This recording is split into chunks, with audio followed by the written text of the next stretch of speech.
All right, you're still watching Ways. On March 16th, 1995, the first dose of oral polio vaccine was administered for the first time to people in India. Since then, the country annually observes March 16 as the National Vaccination Day. National Vaccination Day is also known as National Immunization Day. It marks victory of India against polio disease. Now, the day is observed to convey the significance of vaccination and its role in public health. It creates awareness on how vaccination or immunization keeps the citizens of the country safe from highly infectious diseases. So happy International Immunization or National Immunization Day to the people living in India. So that's nice. Yeah, but I also know that Nigeria was also declared polio-free in August of 2020. So you also now made Africa polio-free. So maybe we should also add that celebration. We should add that, but I'm just thinking, did something not revert back where it seemed like we had a case or two of polio again in 2021? I'm not so sure, but I think I read it somewhere. No. So you think we're completely free from polio? Well, based on the declaration, yes, we are. Awesome. Yeah. All right, so who are we starting with? I like Elsie's story. You want to start with my story? Yes, please. Okay. So this got my attention very early today. I saw a post on Instagram. I don't even know the name of that comedian. Okay, Efe Worry Boy, I think that's his name. No, that's not Efe Worry Boy. Okay.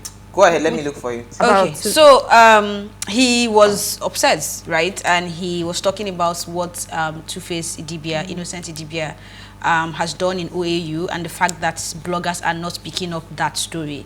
I mean, if it was something about his wife or, you know, any impregnating a girl. Negative issues, it would be on every blog. Yeah. And before I even move on to what he says, what Two-Face has done is that he was honored, I think he was honored some time ago at the school, and he promised to build a studio for them.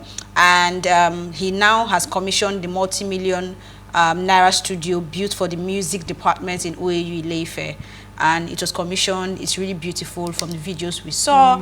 And I think this is a good thing, because if every one of us decides to wait for the government to do something, then we are never going to come out of this situation. But people like him going back to their school and doing something that is commendable.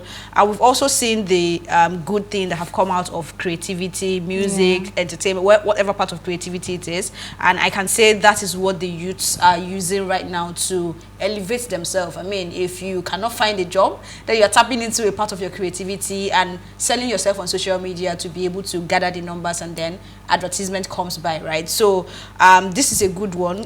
Congratulations to the people at OAU and kudos to Two-Face.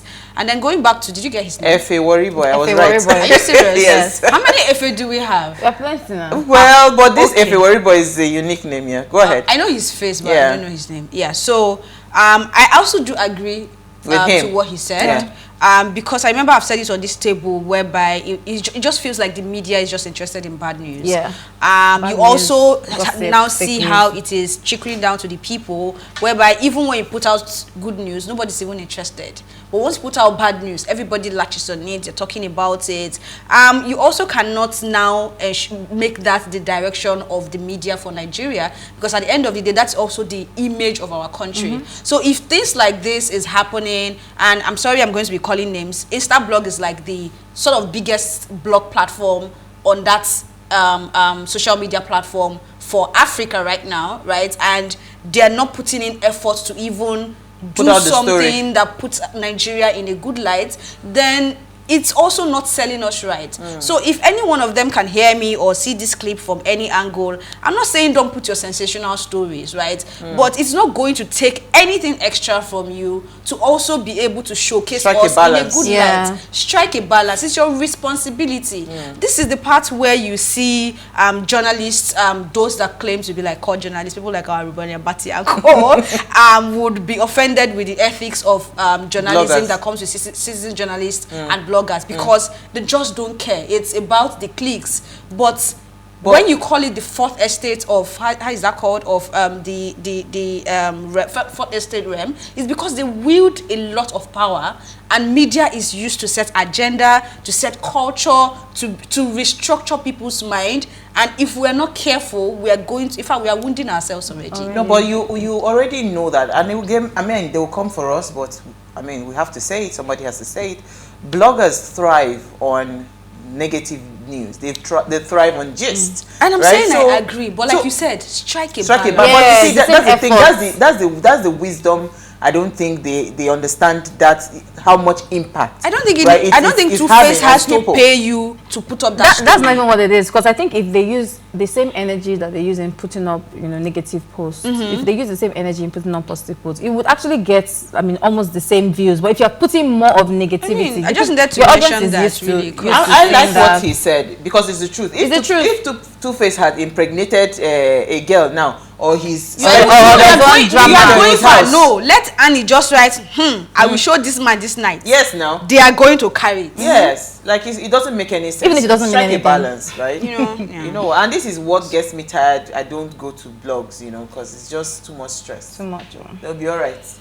Malero, your story. Okay, so my story is from Anambra State. So I think a couple of days ago, a woman's husband died, and so the Anambra State Police arrested native doctor and 5 others for indecent assault and public disgrace of widow over allegations of causing her husband's death.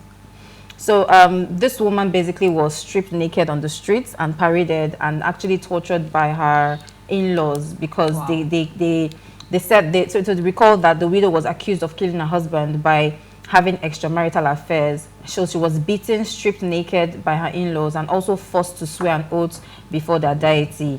Parading the suspect alongside others at the State Criminal Investigation Department, CID, in Amabia in Oka South on Wednesday, the 16th of March, the Commissioner of Police, CB Echo, I'm so sorry, I'm not going to murder his name, Eworo, said one of them, that's the native doctor, told the family of the deceased that the wife basically has caused the death of her husband because of her infidelity. So now the police is appealing to the members of the public to stop sharing the videos. Apparently the video went viral of the way they were beating the woman, and now the police boss has actually asked people to stop sharing the video, and the case has actually been taken up. So Anthony confessed to taking the deceased on some spiritual cleansing and administered him on some herbs before he died. So it was Anthony who allegedly told the family of the deceased that the cause of death was as a result of the wife's infidelity. Oh, wow. Oh, wow. It's crazy. Sad. Meanwhile, he took some herbs before he died. It's crazy. Sad. That's crazy. All right, so let me quickly take my story because it's quite interesting. National Center for Women Development repaints a transformer for 50 million naira.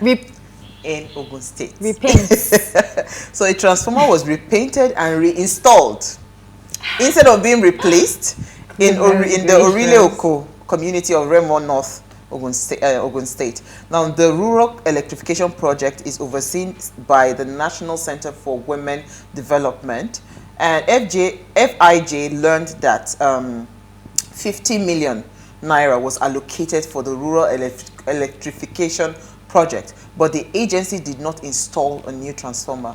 A public accountability monitoring body revealed that the rural electrification project executed in Remo North local government area is bogus and fraudulent. And that's that.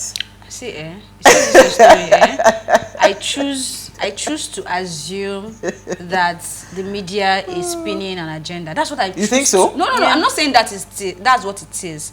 But I choose to believe that for my own sanity. That's one. And secondly, this is why I keep saying leadership is not about gender. It's about leadership. So whether it's a man or a woman or a group of women, or whether you want to move from, but you are not the Bobrisky type, the point is accountability is not gender-based. I wish Milola was here. Man, and we just need people to be accountable. That's all I have to say. Milola is the one running for House of Rep now. He said the republished power transformer was facilitated by Ms. Adewumi Oriyomi Onanuga, the legislator representing Remo Federal Constituency at the Federal House of representative. This is ridiculous. We never buy paint. It's embarrassing. Like, you don't understand. It's just too embarrassing. Like, do you think the people are stupid? This is like the most. Nigeria is a cruise. No. Where are we going to start from? I don't even know where we are starting from. But I just thought when I saw it, I actually thought it was. Because even is that not a woman in politics? I actually thought this was a joke. But you see, it's the election season.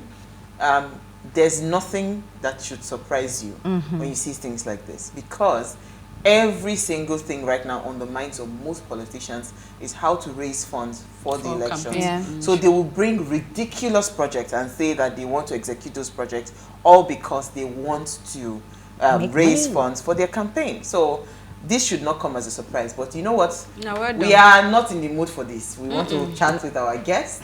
When we come back from the break, we'll be chatting with Mr. Macaroni on comedy, entertainment, and advocacy. Stay with us. We'll be right back.